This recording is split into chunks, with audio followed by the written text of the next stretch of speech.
Any summer holidays kannu call GT Holidays ku pannu. GT Holidays, South India's #1 travel brand. Vetrimaaran Ranjith அளவுக்கு ஒரு படைப்பை கொடுத்துட்டு பிரவீன் காந்தி அவர்கள் கருத்தை தெரிவிக்கலாம் அப்படின்ற மாதிரிலாம் நிறைய விஷயங்கள் சமூக வலைத்தளங்களை பார்த்தோம். நீங்களும் பார்த்தீங்களா? ஜோடி படம் பார்த்தீங்களா? பார்த்தோம். ஜோடி நான் வச்சிருக்கேன் நாடக காதல், எவ்வளவு நாகரிகமா வச்சிருந்த நாடக காதலை நாங்க சொன்னதாங்க நீங்க பண்ணிட்டு இருக்கீங்க. குழந்தைங்க, நான் திருப்பி சொல்றேன், நீங்களாம் குழந்தைங்க. ஐயரை தொட்டுட்டேன், நாடக காதலை தொட்டுட்டேன். நீங்க என்ன தொடர்ந்து என்ன உசி பேத்திக்கிட்டே இருந்தீங்கன்னா நான் வேணான்னு ஒதுங்கிட்டேன். சரி, ஃபுல் ஸ்கிரிப்ட், பவுண்டட் ஸ்கிரிப்ட், அப்படியே ஷூட்டிங் போலாம், அப்படி ஒரு பண்ணி வச்சிருக்கேன். மஞ்சுமல் பாய்ஸ் அந்த படம் நல்ல வெற்றி பெற்று ஓடிடிலையும் வந்துருச்சு. இப்போ அந்த படக்குழுவினர் மேல இவர் ஒரு நோட்டீஸ் கொடுத்துருக்காங்க, என் இசையை பயன்படுத்துறீங்க அப்படின்னு. என்ன நடக்கும்? மஞ்சுமல் பாய்ஸ் இருக்குல்ல, அது ஒரு நான் 300 கோடி கலெக்ட் பண்ணிருக்கணும் ஆயிருக்குமா? ஆமா, ஹையஸ்ட் கலெக்ஷனே அந்த படம். 300 கோடியும் இளையராஜா சாருக்கு தான் தரணும். இந்த டீமே வந்து கமல் அவர்களை சந்திக்கிறப்போ அவரையும் சந்திக்கணும்னு நேரம் கேட்டிருக்காங்க. டைம் இல்லை அப்படின்னு அவங்க சொல்லியிருக்காங்க. அதனால சந்திக்க முடியாம போயிருக்கு. இதை நீங்க சொல்லியிருக்கணும் சார், உங்க பாட்டை நாங்க யூஸ் பண்ணோம், உங்களை ஹானர் பண்ண வரணும்னு நினைக்கிறோன்னா அவங்க பண்ணியிருப்பாங்க. சும்மா வந்துட்டு கமல் சார் பேட்டி கொடுத்த மாதிரி நீங்களும் படம் வர்றதுக்கு ஒரு பேட்டி கொடுங்கன்னு கேட்டால் அவர் காசுன்னு காசுக்காக அலைஞ்சிருந்தாருங்க. சென்னையில் பாதி இடம் அவர் தான் இருக்கும். ஓகே, ஆனால் அவர் அப்படிலாம் இல்லை. இப்போ என்ன, ஏன் இப்போ இப்படி இருக்காருன்னு தெரியுமா? எஸ்பிபி கிட்ட வாசம் ஏன்னு தெரியுமா? ஸ்டுடியோவே இல்லைங்க பாவம்.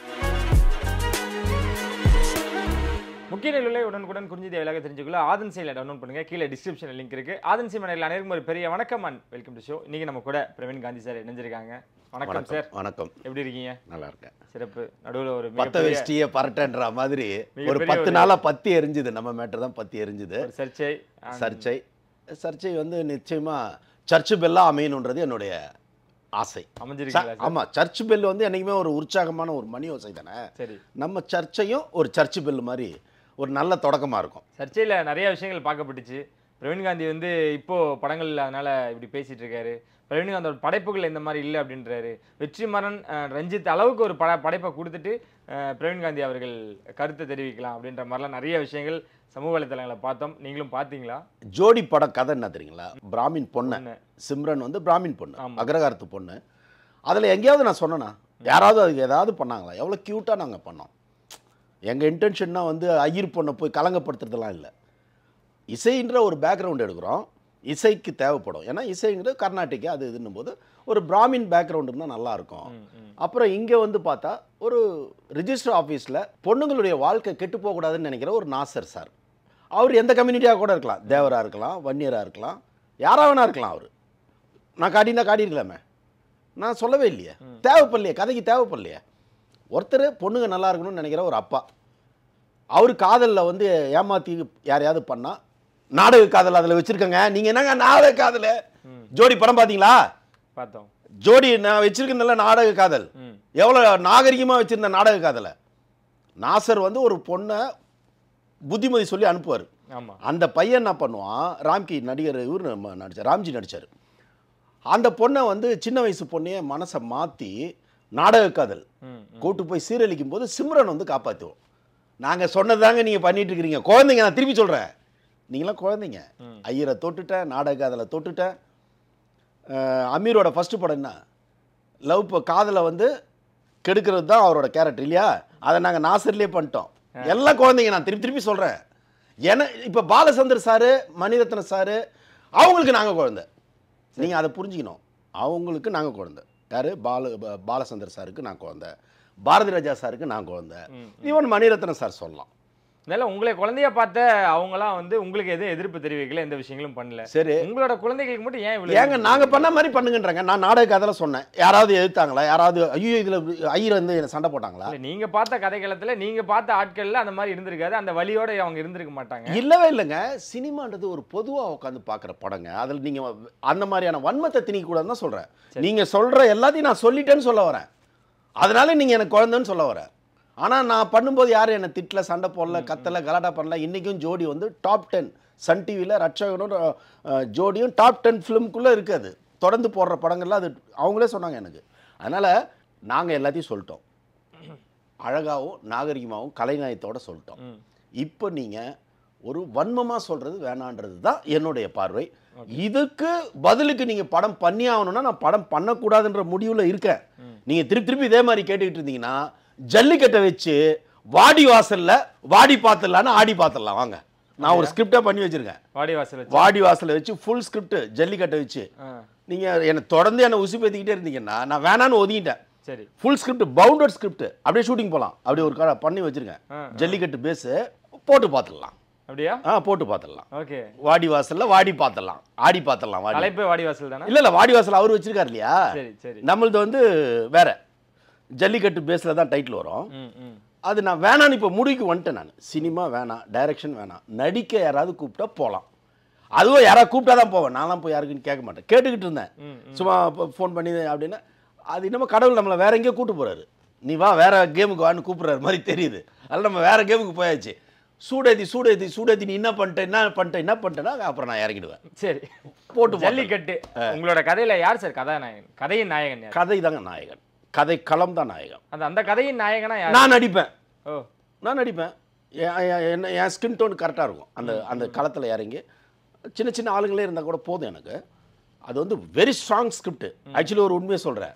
வெற்றிமாறனுக்கு நான் ஒரு வாட்டி என்ன பண்ணியிருந்தேன், மெசேஜ் அனுப்பிச்சிருந்தேன். ஓகே, அவர் எடுக்கிற படத்தோட கதை எனக்கு தெரியும். மீன்ஸ் அது ஒரு வாடிவாசல் ஒரு புக். அது ஆமாம் ஆமாம், அதை தான் எடுக்கிறாரு. நம்ம இந்த கதையை எடுக்க போகிறதில்லன்னு முடிவு பண்ணிட்டேன். நான் வேணான்னு முடிவு பண்ணதுக்கப்புறம் வெற்றிமாறனுக்கு ஃபோன் போட்டேன், எடுக்கல. அவர் ஏதோ பிஸி. அப்புறம் மெசேஜ் ஒன்று போட்டேன் வெற்றிமாறனுக்கு. சார் இந்த மாதிரி என்கிட்ட ஒரு ஃபுல் ஸ்கிரிப்ட் பண்ணி வச்சுருக்கேன், அந்த களத்தில் வேணா நீங்கள் யூஸ் பண்ணீங்க அப்படின்னு நான் வந்து பெருந்தன்மையாக கேட்டேன். ஒருவேளை அவர் கூப்பிட்டு இது பண்ணியிருந்தாருன்னா அந்த ஸ்கிரிப்டை நான் வந்து வாடி வாசலில் மிங்கிள் பண்ணியிருக்கேன். ஏன்னா அவ்வளோ ட்விஸ்ட் இருக்கும் கதைக்குள்ளே, ஏகப்பட்ட ட்விஸ்ட் இருக்கும். நல்ல ஸ்கிரிப்ட் படித்து பார்த்தா பிரமாதமாக இருக்கும். நீங்கள் அப்படியே படிக்க வேண்டியது தான், அப்படியே ஷூட்டிங் போக வேண்டியது தான். அப்படி இருக்குது. அவர் ரெஸ்பான்ஸ் பண்ணல. சரி, நான் விட்டுட்டேன். அதுக்கப்புறம் என் மைண்டு நான் சொல்கிறது ஒரு வருஷத்துக்கு முன்னாடி. Okay okay. அதுக்கப்புறம் நடந்த என் வாழ்க்கையில் நடந்த சம்பவங்களை வச்சுக்கிட்டு நான் வந்து சினிமா வேண்டாம், ஏன்னா ரொம்ப ஸ்ட்ரெயின் பண்ண வேண்டியதாக இருக்குது, எல்லாத்தையும் போய் நிற்க வேண்டியதாக இருக்குது. இப்போ பெரிய நடிகர்களை வச்சு தான் பண்ணணும். மினிமம் தனுஷ் சாராவது வச்சு பண்ணணும். அப்போ தான் ஒரு பிரவீன்காந்த் தனுஷ் பண்ணுறாங்கன்னா ஒரு மரியாதை இருக்கும். இல்லைன்னா நான் நடிச்சிடணும். ஓகே, ஏன்னா நான் ஆல்ரெடி 2 படம் நடிச்சிருக்கிறேன். அதுக்கு பெரிய ஃபினான்ஷியலாக நான் போய் அலைய வேண்டியது இருக்குது. இன்றைக்கி இருக்கிற சினிமா அவ்வளோ ஸ்மூத்தாக இல்லை. ஓகே, அதனால் வேண்டான்னு விட்டுட்டேன். நான் நடிக்க கூப்பிட்டா போகலான்னு. இப்போ நீங்கள் கேட்குறீங்க இல்லையா, இது மாதிரி எல்லாரும் தொடர்ந்து நீ என்ன அப்பாட்டக்கிறான்னு என்னை திருப்பி கேட்டிங்கன்னா நான் அந்த இறங்கிடுவேன். கோதாவில் ஜல்லிக்கட்டை அவர் படம் பெற்றா, வெற்றிமாறன் படம் பெற்றா, இல்லை நான் எடுக்க போகிற படம் பெற்றா நான் போட்டு காட்டு, அப்புறம் நம்ம பேசலான்னு நான் இறங்கிடுவேன். ஆனால் இறங்க வேண்டான்றது என் முடிவு, என்னை விட்டுருங்கன்றது என் முடிவு. சரிங்க சார், இப்போ இந்த பக்கம் வந்துடுவோம். இளையராஜா அவர்கள் நிறைய தடவை பேசிட்டோம், நிறைய விஷயங்களும் பேசிட்டோம். மறுபடியும் இந்த நோட்டீஸ் கொடுக்குற பழக்கம் தொடர்ந்துக்கிட்டு தான் இருக்குது. மஞ்சுமல் பாய்ஸ் அந்த படம் நல்ல வெற்றி பெற்று ஓடிடிலையும் வந்துருச்சு. இப்போ அந்த படக்குழுவினர் மேலே இவர் ஒரு நோட்டீஸ் கொடுத்துருக்காங்க, என் இசையை பயன்படுத்துறீங்க அப்படின்னு. என்ன நடக்கும்? என்றைக்குமே இளையராஜா சார்ன்ற ஒரு சினிமாவுக்கு தேவைப்படக்கூடிய ஒருத்தர். மஜ்மல் பாய்ஸ் இருக்குல்ல, அது ஒரு நான் 300 கோடி கலெக்ட் பண்ணியிருக்கணும் ஆயிருக்குமா? ஆமாம், ஹையஸ்ட் கலெக்ஷனே அந்த படம். 300 கோடியும் இளையராஜா சாருக்கு தான் தரணும். 300 கோடி அப்படியே கொடுத்துடணும். இல்லைன்னா தமிழ்நாட்டில் ஓடின காசு அப்படியே கொடுத்துடணும். ஏன் தெரியுங்களா, பிக்சர் ஓப்பனிங்கில் அப்படியே நீங்கள் மூட் செட் பண்ணுறீங்க. என்ன பண்ணுறீங்க, டைட்டில்லேருந்து குணாலேருந்து ஆரம்பிக்கிறீங்க, அந்த பாட்டிலேருந்து அப்படியே ஆரம்பிக்குது படம். கரெக்டாக அப்படியே பெயிண்டிங்லேருந்து அப்படியே போய் அந்த பாட்டு ஃபுல்லாக யூஸ் ஆகுதுங்க. டைட்டில் பூரா அந்த பாட்டு தான். ஆமாம், ரைட். அதுலேருந்து அப்படியே டிவிலேருந்து அப்படியே டில்டப் பண்ணால் ஒரு டீ கடையில் ஓடிக்கிட்டு இருக்கு அப்படின்னு ஒரு டீ கடைக்குள்ளே உட்காந்து பேசிகிட்டு இருப்பாங்கன்னு கதை ஆரம்பிக்குது. அப்போ ஒரு கதை ஆரம்பிக்கிறதுக்கு மூட் செட் பண்ணுறதுக்கு அந்த பாட்டு தான் தேவைப்படுது. Okay, picture opening and climax, அப்படி கிளைமேக்ஸில் அப்படி ரைஸ் ஆகுது பாருங்க. அந்த பாட்டு இருக்குல்ல, மனிதர் உணர்ந்து கொல்ல இது மனிதர் காதல் அல்ல, அதையும் தாண்டி புனிதமானது. அடிச்சான்ல கிளாப்ஸு, அடிச்சான்ல. எதுக்கு அடிச்சான்? சாங் அடிச்சாங்க, கொடுத்துருக்கணும் நேரம். நீங்கள் தேடி அவரை நோட்டீஸ் அனுப்புகிற அளவுக்கு வச்சிருக்கிறாங்கன்னா நீங்களாம் ஒரு நல்ல மனிதர்களே கிடையாது. ஏங்க ஒரு படம் எடுக்கும் போதுங்க இவ்வளோ பெரிய வைப்பை கிரியேட் பண்ணியிருக்கா, அவர்கிட்ட போய் ஒரு ஆசீர்வாதம் வாங்கி பண்ணுமா இல்லையாங்க? ஒரு ஆசீர்வாதம் வாங்கி, சார் நாங்கள் யூஸ் பண்ணியிருக்கோம் சார், நாங்கள் ஏதாவது உங்களுக்கு ஹானர் பண்ணால் அவர் வேணான்னு இருப்பார். போய் பண்ணணுங்க. என்னங்க நான் இப்போ இதில் பார்க்குறேன், நான் தேட்டரில் பார்க்குறேன், அந்த இடம் அடிக்கிறாங்க கிளாப்ஸு. காரணம் யார்? இளையராஜாவோட மியூசிக்கு. அஃப்கோர்ஸ் அந்த மூடை டைரக்டர் கொடுத்தாரு, அது வேற விஷயம். அந்த மூடு அந்த 2 பேரும் அப்படி வராங்கன்ற இடத்துல அந்த பாட்டை நீங்கள் தவிர்த்துட்டு பாருங்க, பார்ப்பீங்க. நல்லா பரவாயில்லப்பா, காப்பாற்றிட்டாங்கப்பா, அவ்வளோதான் வந்திருக்கோம். காப்பாற்றிட்டாங்க. ஒரு காதல் லெவலுக்கு கொண்டு போகிறதுக்கு அந்த பாட்டு யூஸ் ஆச்சு பார்த்தீங்களா? சரி. அப்போ அந்த இளையராஜா சாரை கண்மணின்னு யூஸ் பண்ணல வந்த மணி எல்லாத்தையும் கொண்டு போய் இளையராஜா காலடியில் போட்டுக்கணும். இந்தாங்க சார், எவ்வளோ சார் வேணும் எடுத்துங்க சார், 100 கோடி ரூபா கலெக்ட் பண்ணிச்சு சார். தமிழ்நாட்டில் எனக்கு 100 கோடி ஆயிருக்குமான்னு தெரியல, ஒரு 50 கோடி வைங்க, 30 கோடி வைங்களேன். அவர்கிட்ட நேராக போயிட்டு இவ்வளோ கேரளாலேயும் அதே கிளாப்ஸ் வந்திருக்கோம் இல்லையா, கர்நாடகாலேயும் அதே கிளாப்ஸ் அந்த இடத்துல வந்திருக்கும். அப்போ அந்த பாட்டு தவிர்க்க முடியாத பாட்டு அப்படின்னும் போது இந்த பாட்டை நீங்கள் போட்டிருக்கீங்க, உங்களுக்கு என்ன சார் வேணும்? உடனே இவனுங்க வந்து அது எங்கேயோ நாங்கள் ரைட்ஸ் வாங்கிட்டோம். ஆமாம் சார், நான் அதுதான் சொல்லணும் வந்தேன். அதான் 2 இடத்துல ரைட்ஸ் வாங்கிருக்கீங்க. நான் என்ன கேட்குறேன்னா, அந்த ரைட்ஸை நீங்கள் வாங்கிட்டு பேப்பர்லேயே நீங்கள் வாழ்ந்துருவீங்களா? இது உணர்வுங்க. நான் சொல்ல வர்றது, நான் எல்லாருக்கும் சொல்ல வர்றது அதாங்க. வெறும் பேப்பர் இருக்குது. நான் ரகுமானுக்கும் சொல்கிறேன், பெரிய பெரிய டாக்குமெண்ட்டு நீ அதெல்லாம் வச்சுக்கிட்டு என்ன பண்ண போகிறேன்? எவ்வளோ நாள் அதே டாக்குமெண்ட் வச்சுன்னு நீங்கள் எல்லாம் சுத்த போகிறீங்க? நான் அங்கே ரைட்ஸ் வாங்கிட்டேன், இதை போல்ட்டு பண்ணிட்டேன். ஐயோ, மனித நேயமே இருக்காதா?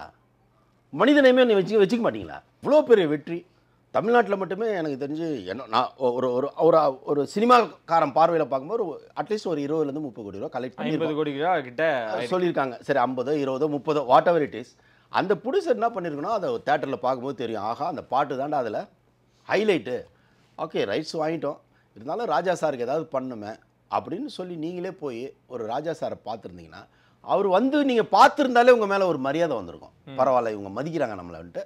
ஓகே சார், ஆல் த பெஸ்ட்டுன்னு சொல்லியிருப்பார். நீங்கள் டக்குன்னு ஒரு 10 லட்ச ரூபா ஒரு ஐயா இதை வச்சுங்கன்னு கொடுத்தா வேறங்க. நான் அதை தாங்க இந்த உலகத்துக்கு வரணும்னு சொல்கிறேன். நான் எல்லாமே பேப்பரு டாக்குமெண்ட்ஸு, நான் அப்படி தான் இருப்பேன். நீங்களாம் உருப்பட மாட்டீங்க. அப்படிலாம் இருக்கக்கூடாது. கேட்டு தரலீங்களா? யார் கேட்டு? இந்த டீமே வந்து கமல் அவர்களை சந்திக்கிறப்போ அவரையும் சந்திக்கணும்னு நேரம் கேட்டிருக்காங்க, டைம் இல்லை அப்படின்னு அவங்க சொல்லியிருக்காங்க, அதனால சந்திக்க முடியாமல் போயிருக்கு. இதை நீங்கள் சொல்லியிருக்கணும் சார், உங்கள் பாட்டை நாங்கள் யூஸ் பண்ணோம், உங்களை ஹானர் பண்ண வரணும்னு நினைக்கிறோன்னா அவங்க பண்ணியிருப்பாங்க. சும்மா வந்துட்டு கமல் சார் பேட்டி கொடுத்த மாதிரி நீங்களும் படம் ஓடுறதுக்கு ஒரு பேட்டி கொடுங்கன்னு கேட்டால் அவர் கடுப்பில் இருக்கார் ஏற்கனவே.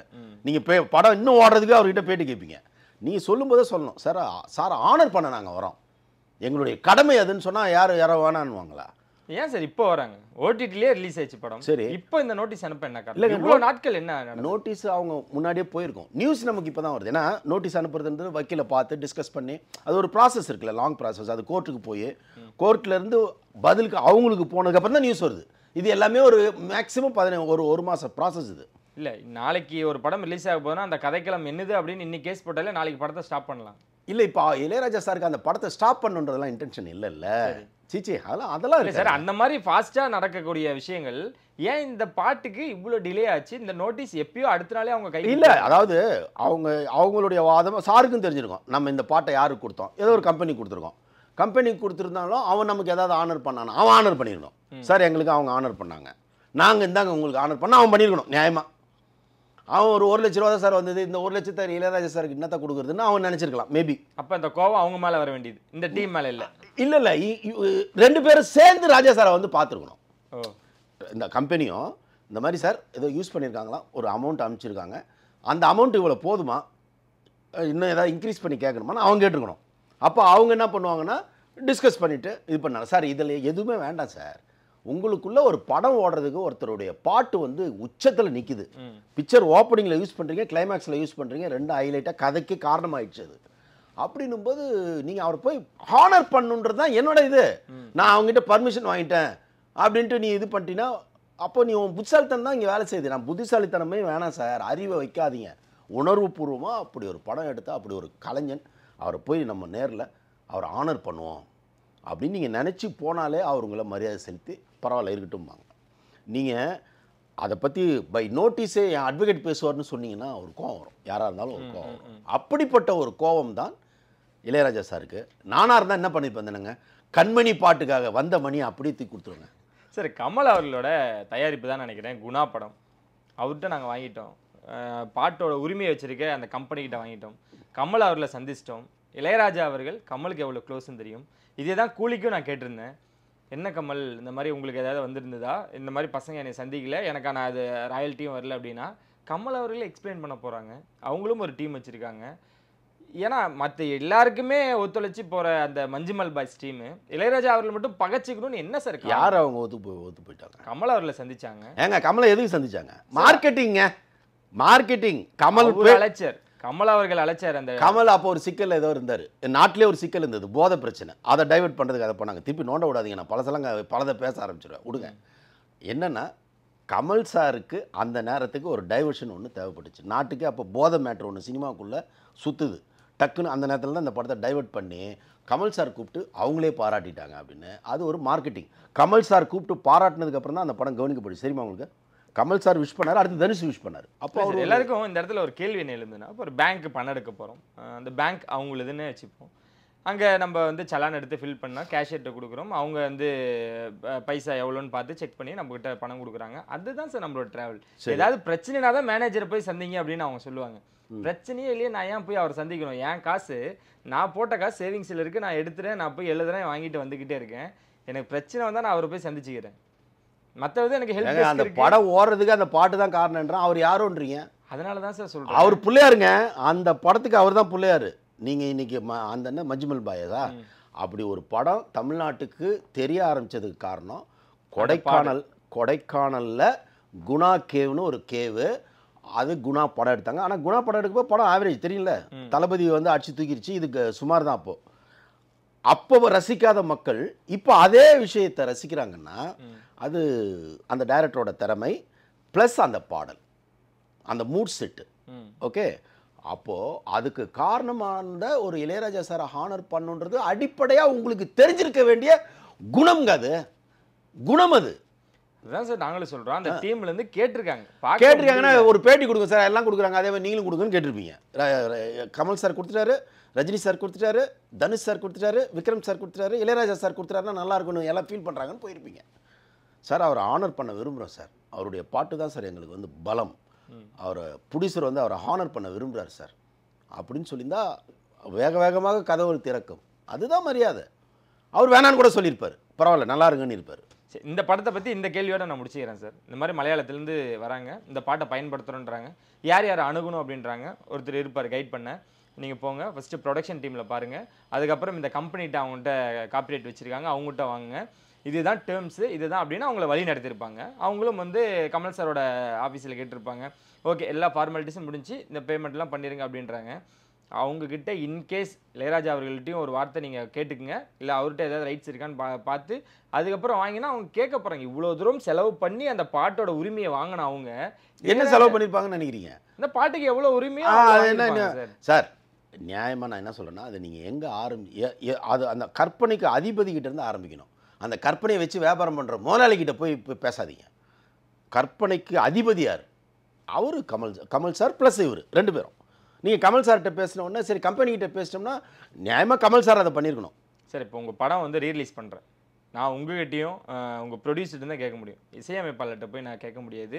அதில் இருக்க ஏதாவது விஷயங்கள் வேணுனாலும் ஃபஸ்ட் நான் உங்களை தான் அணுகும், ஏன்னா நீங்கள் எனக்கு நல்ல ப்ரொடியூசர்கிட்ட தான், டேரக்டர் கிட்ட. அதுதான் இல்லை, உங்கள் மூலியமாக நான் போகிறேன் அப்படின்னாலுமே நீங்கள் ப்ரொடியூசர்ஸ் தான் எனக்கு முக்கியன்றேன். ப்ரொடியூசரு ஓகே நல்லா கேட்டுங்க, ப்ரொடியூசரு பாடலை ஒரு பாடலை 18 செகண்டுக்கு மேலே நீங்கள் வேறு எங்கேயுமே யூஸ் பண்ணக்கூடாது. அப்படி ஒரு சட்டத்தில் ஒரு இருக்குது 18 செகண்ட். சரி, அந்த 18 செகண்டுக்குள்ளே நீங்கள் வந்து யூஸ் பண்ணாமல் தாண்டி போகிறீங்கன்னா நீங்கள் வந்து அவர் சம்மந்தப்பட்டவர்கிட்ட கேட்கணும். இது பார்த்தீங்கன்னா 18 செகண்ட் இல்லை, படம் பூரா அதுதான் அப்படின்னும் போது நீங்கள் அவர்கிட்ட வந்து நீங்கள் சட்டப்படியெல்லாம் பார்க்கக்கூடாது. நம்ம அங்கே ரைட்ஸ் வாங்கிட்டீங்க, ஃபுல் பாட்டை யூஸ் பண்ணுறீங்க நீங்கள். ஒன்று கமல் சார் கை காட்டியிருக்கணும், அதுதான் ஆழ்வார்பேட்டை ஆண்டவன் அந்த நேரத்தில் கை காட்டலன்னு நினைக்கிறேன். ஆழ்வார்பேட்டை ஆண்டவன் அப்போ உங்க மேல எல்லாம் தப்பு வச்சுட்டு பாவம். அந்த யார் மேல தப்பு இருக்கு? யார் மேல தப்பு இருக்கு? கைட் பண்ணவங்க ஆண்டவன் மேல தப்பு இருக்குன்னு சொல்லுங்க. இளையராஜா சார் மேல தப்பு இல்ல, இளையராஜா சார் நல்ல மனிதர். இளையராஜா சார் நல்ல மனிதர் தான். அவரு பணம் கேட்டது தப்பே கிடையாது. சரி, தப்பே கிடையாது, நியாயமா கொடுத்துருக்கணும். இன்னொன்னு சொல்றேன், ஜேம்ஸ் வசந்தன் ஒரு பையன். ஆமா, பையன் தானே? பையன் தான், நமக்கு பையன் தான், நமக்கு தம்பி தான். அவன் ரொம்ப இளையராஜா சாரை டேமேஜாக பேசுவாப்புல. பேசக்கூடாது, நான் உங்கள் சேனல் மூலமாக சொல்கிறேன், இதே ஹைலைட் கூட பண்ணுங்கள். இளையராஜாவை பற்றி பேசுகிறதுக்கு ஜேம்ஸ் வசந்தனுக்கெல்லாம் வந்து உரிமையே கிடையாது, தகுதியும் கிடையாது. ஏன்னா அவர் வந்து சன் டிவியில் உட்காந்து எனக்கு தெரிஞ்ச அந்த ஆள் ஒரு 100 படங்களை நாசம் பண்ணியிருக்காரு. 100 படங்களை நாசம் பண்ணியிருக்காரு. நாசம் மீன்ஸ் நல்லா இருக்கும் படம், இவங்க வேணு அந்த ரைட்ஸ் வந்து வேறு யாருக்காவது போயிடுச்சுன்னு வச்சுங்களேன், அந்த படம் நல்லா இல்லம்பாங்க, கற்காலம்பாங்க. அதை அவரு ஜேம்ஸே சொல்லியிருக்காப்புல, பொற்காலத்தை சொன்னாங்க கற்காலம்னு. அது மாதிரியாக பல படங்களை கெடுத்தவர் ஜேம்ஸ் வசந்தன். அவர் ஒரு கிறிஸ்டியானிட்டியில் வந்து இருந்துக்கிட்டு இளையராஜா சார் பேசினா உடனே கவுண்டர் கொடுக்குறது, அவர் முட்டாளன்றது அதெல்லாம் ரொம்ப தப்பான வார்த்தை. நான் ரொம்ப வாட்டி ஃபீல் பண்ணியிருக்கேன். எதையாவது எங்கேயாவது பேசணும் நான். அதனால் ஜேம்ஸ் வசந்தன் இதோட நிறுத்திக்கணும். இது இளையராஜா சாரை ரொம்ப டேமேஜாக பேசுகிறார் அவர். கடைசியாக நான் ஒரு இன்டர்வியூ பார்த்தேன். ஏன்னா சுப்பிரமணியபுரம் அவர் தானே மியூசிக்கு, அவர் பாட்டோட அந்த படத்தில் எந்த பாட்டு இட்டு தெரியல, இளையராஜாவோட பாட்டு தான் படம் பூரா வரும். படம் பூரா படத்துலேயே இளையராஜா தான் ஏன் ஜெயிச்சிருக்காரு. என்ன படம் லவ் ட்ராக் பூரா அதான் போட்டிருப்பாங்க. சூப்பராக இருக்கும் பார்க்கும்போது. அதனால் இளையராஜா சார் அவர்கிட்ட சிறு சிறு குறைகள் இருக்கும், டக்குன்னு கோவப்படுவார்.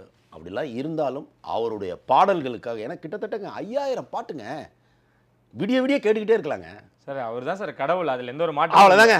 கடவுள் சில நேரங்களில் கொஞ்சம் முன்ன பின்ன இருக்கும், நீங்கள் கண்டுக்காமல் போங்க, அவரை நோண்டாதீங்க. சரி. ஏன்னா நமக்கு அவர் பெரிய ரிலாக்ஸ். நல்லா லாங் ட்ராவல்லாம் போகும்போது என் காரில் தான் இளையராஜா ஒலிக்குதான்னு எட்டி பார்த்தா எல்லா கார்லேயும் அவர் தான். அந்த மலை சார்ந்த இடங்களுக்கெல்லாம் இளையராஜாவுடைய மகிழ்விக்கும் இசை தான் தேவைப்படுது. அப்படிப்பட்ட ஒரு ஆள் நம்ம வந்து சார் இன்னொன்று சொல்லட்டுங்களா, அவரு ரஹ்மான் கூட சொல்லியிருக்காரு, ஏஆர் ரஹ்மான் சொல்லியிருக்காரு, அவர் மட்டும் ஒழுங்காக புச்சல்தனமாக காசுன்னு அலைஞ்சிருந்தா. இப்போ வேலு பிரபாகரன் இருக்கார் இல்லையா, அவர் கூட சொல்கிறாரு, அவர் காசுக்கெல்லாம் வேலை செய்ய மாட்டாருங்க. அவர் காசுக்காக அலைஞ்சிருந்தாருங்க. சென்னையில் பாதி இடம் அவர் தான் இருக்கும். ஓகே. ஆனால் அவர் அப்படிலாம் இல்லை. இப்போ என்ன, ஏன் இப்போ இப்படி இருக்காருன்னு தெரியுமா? எஸ்பிபி கிட்ட கவாசம் ஏன்னு தெரியுமா? ஸ்டுடியோவே இல்லைங்க பாவம். ஒரு ஓன் ஸ்டுடியோ இல்லைங்க. அவ்வளோ பெரிய மகா கலைஞனுக்கு ஓன் ஸ்டுடியோ இல்லைங்க. பிரசாத்தே போதுன்னு நினச்சிட்டாரு. கடைசியில் பிரசாத்துக்குள்ளே ஒரு பெரிய கலோபரம் வந்து அவர் வெளியே அமிச்சிட்டாங்க. அவர் வெளியே போகும்போது நான் தான் அவரை கோவா கூட்டு போயிருந்தேன். எனக்கு அது ஒரு பெரிய எப்பவுமே ஒரு வருத்தம். கோவாவில் ஒரு ஃபிலிம் ஃபெஸ்டிவல் நடக்கும் இல்லையா, கவர்மெண்ட் நடத்துது. அந்த அப்போ நான் தான் அந்த இதுக்கு கூட்டு போய் என் மூலமாக தான் அது நடந்து ஐயா வந்து அங்கே வந்தாங்க, எங்கள் கோவாவுக்கு வந்தார். அந்த நேரத்தில் தான் இவங்க ஸ்டுடியோ இது பண்ணிட்டாங்க. எனக்கு அது ரொம்ப வருத்தம். ஐயோ இப்படி ஆகிப்போச்சு அப்படின்னு. அதனால எனக்கு என்ன வருத்தம்னா, இவ்வளோ பெரிய மகா கலைஞன் மகா ஞானிக்கு ஒரு ஸ்டுடியோ இல்லையே, ஒரு ஏவிஎம் ஸ்டுடியோ மாதிரி ஒன்று அவருக்கு இருக்கணும். அது இல்லைங்கிறது எனக்கு வருத்தம். அப்போது என்னடா எனக்கு ஒரு ஸ்டுடியோ கூட இல்லை, என் பேரை வச்சு எவனோ சம்பாதிக்கிறன்னு வருமா வராதா? வரும். அதுதான் இப்போ அவருக்கு இருக்கிற வலி. அதனால் அந்த வலியை தப்பாலாம் சொல்லாதீங்க, வழி சொல்லுங்கள். ராஜா சார் ஒரு ஸ்டுடியோ வந்து பிரம்மாண்ட ஸ்டுடியோ இருக்கிறதுக்கு ஒட்டுமொத்த தமிழர்களும் ஒரு வழியை சொல்லுங்கள். இப்போ ஐஐடியில் அவருக்கு ஒரு ஆனர் பண்ணுறாங்க. அதே மாதிரி நான் சொல்கிறேன், ஒன்று சென்ட்ரல் கவர்மெண்ட்டோ இல்லை ஸ்டேட் கவர்மெண்ட்டோ அவருக்கு ஒரு ஸ்டுடியோவை போட்டு தரணும். அவ்வளோ பெரிய சாதனையாளர்ல அவருக்கு இந்த மஜ்மல் பாய்ஸில் வந்த பாதி பணத்தை கொண்டு போய் கொடுக்குறது தான் மரியாதை. உங்களுக்கு உண்மையிலே உங்களுக்கு மனசாட்சின்னு இருந்தால், மஞ்சுமல் பாய்ஸுக்கு மனசாட்சி இருந்தால் கொண்டு போய் கொடுக்கறது தான். அவர் என்ன கேட்குறாரோ அதை கொடுக்கறது தப்பே கிடையாது. சிறப்பு சார். விஜய் அவர்கள் தமிழக வெற்றி கழகம் கொஞ்சம் அமைதியாக ஆன மாதிரி இருந்தது, செயல்பாடுகளும் கம்மியான மாதிரி இருந்தது. இப்போ இன்றைக்கி நேற்று ஒரு அனௌன்ஸ்மெண்ட் விட்டுருக்காரு. அதெல்லாம் பார்க்கும்பொழுது எப்படி சார் இருக்குது? மீண்டும் வேகம் எடுக்கும் விஜய் அப்படின்னு எடுத்துக்கலாமா? உலக பட்டினி தினத்துக்கு 234 தொகுதியிலையும் அன்னதானம் வழங்கணும் இல்லாதவர்களுக்கு, ஏழைகளுக்கு. அது டைட்டிலே தப்பாக இருக்குது. இது நான் விஜய் சார் சொல்ல, இது உலகமே எவனோ வச்சுருக்கேன் தினத்தை. அந்த தினம் உலக பட்டினி தினமா? அடுத்து நான் உலக பத்தினி தினம்னு வருமா? என்னது இது? உலக பட்டினி இல்லாத தினம்னு வரணும். ஏன்னா நம்ம பட்டினி போக்கணுன்றது தானே நம்ம எல்லாருடைய கனவே. என்ன சாப்பிடாதவன் சாப்பிட்ணும் இல்லையா? அது இப்போ டைட்டிலே தப்பாக இருக்குது. பட் அது இன்னொரு பக்கம். அதுக்கு நம்ம விஜய் சாருக்கு வாழ்த்து சொல்லணும். ஏன்னா ஒரு நல்ல விஷயம். 28 நாளைக்கு தானே, நாளைக்கு வந்து 234 தொகுதியிலையும் வந்து அன்னதானம் வழங்கப்படும்னு அன்னதான செயல்பாடுகள் இருக்குது. பார்த்தீங்கன்னா எங்கள் தொடர்ந்து அவங்க ஒர்க் பண்ணிகிட்டே இருக்காங்க. நான் விஜய் சாருடைய அந்த டீமை நான் பார்க்கும்போது எனக்கு என்ன தோணுதுன்னா, தேர் ஒர்க்கிங் சைலண்ட்லி. அமைதியாக அவங்க வந்து வேலையை செஞ்சுக்கிட்டே இருக்காங்க. மக்களுக்கு நீ தாங்க நம்ம போய் சேரணும், அவங்க போய் சேர்ந்துக்கிட்டே இருக்காங்க. இவங்களும் போய் சேர்ந்துக்கிட்டே இருக்காங்க, மக்களும் கட்சியில் வந்து சேர்ந்துக்கிட்டே இருக்காங்க. கரெக்டாக அந்த ப்ராசஸ் போயிட்டுருக்கு. அதனால் இப்போ இன்றைக்கி நாளைக்கு அவங்க செய்ய போகிற இந்த அற்புதமான விஷயம், 28ஆம் தேதி செய்ய போகிற இந்த விஷயம் அற்புதமான விஷயம். அவரை தொடர்ந்து பல நடிகர்களும் அன்னைக்கு நாளைக்கு எல்லாருக்கும் செய்யணும். எனக்கு தொடர்ந்து செய்யணும் சார். ஏன்னா சார் நம்ம வரும்போது எதையும் எடுத்துகிட்டு வரல இல்லையா? உங்களுக்கு இன்றைக்கி எத்தனையோ கோடிகளை கொடுத்துருக்காங்க. அதில் ஒரு பகுதியை பிரித்து கொடுத்துடணும் சார். அப்புறம் அறக்கட்டளைங்கிற பேரில் அவங்ககிட்டே காசை வாங்குறது, எனக்கு அதெல்லாம் ஒன்றுமே புரியல. அறக்கட்டளைன்ற பேரில் அவங்ககிட்டே காசை வாங்குறது, எவ்வளோ வாங்குறீங்க, எவ்வளோ செலவு பண்ணுறீங்கன்றது யாருக்கு தெரியும்? சரி செய்யுங்க.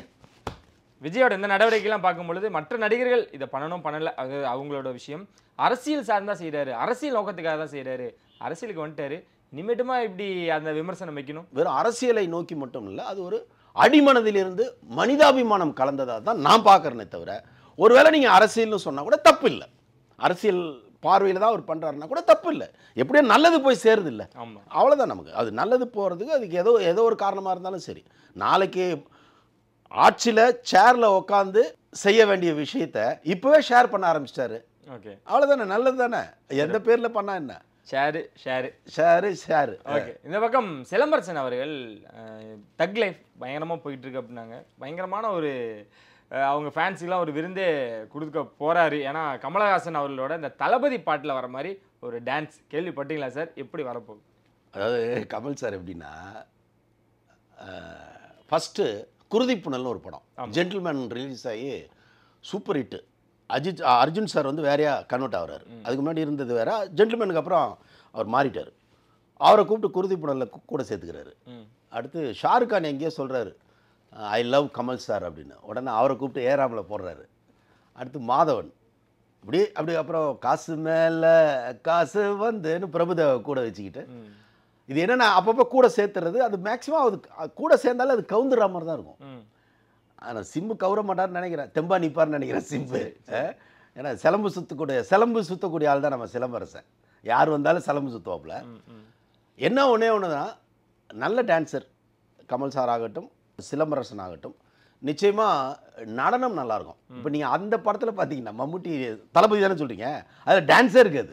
ஏன்னா 2 பேரும் மம்முட்டி சார் ரஜினி சார் அவங்க டான்ஸர்ஸ் கிடையாது இல்லை, அவங்க தேர் வெரி குட் ஆக்டர். இங்கே கமல் சார் அண்ட் இவங்க சிலம்பு வந்து நல்ல டான்ஸர்ஸ் இல்லையா. அப்போ நான் எனக்கு என்னென்னா நிச்சயமாக தளபதியோட பெட்டராக இருக்கிறதுக்கு வாய்ப்பு இருக்குது. டான்ஸாக சொல்கிறேன், அது வந்து விஷுவலாக நல்லாயிருக்கும். காட்டுக்குயிலும் மனசுக்குள்ள 2 பேருடைய பாடி லாங்குவேஜ் நல்லாயிருக்கும். இங்கே வந்து நீங்கள் லவ் பண்ணுற அளவுக்கு டான்ஸ் லாங்குவேஜே நல்லாயிருக்கும் இங்கே 2 பேரும். அதனால் நிச்சயமாக அந்த படத்தில் இது பண்ணால், ஆனால் கொஞ்சம் உஷாராக இருந்துக்கணும் கமல் சார்கிட்ட சிலம்பரசன். அது மட்டும் என்னுடைய பழைய ரெக்கார்ட்ஸ் எடுத்து பார்க்கும்போது அது ஒன்று இருக்குது. சிறப்பு சார், அதையும் பொறுத்து இருந்து பார்ப்போம். ரொம்ப நன்றி சார். தேங்க்யூ. வழக்கம் போல் நிறைய விஷயங்கள் பேசியிருக்கோம். தேங்க்யூ. இன்னொன்று சில சரி முறை வந்து எடுப்பேன்.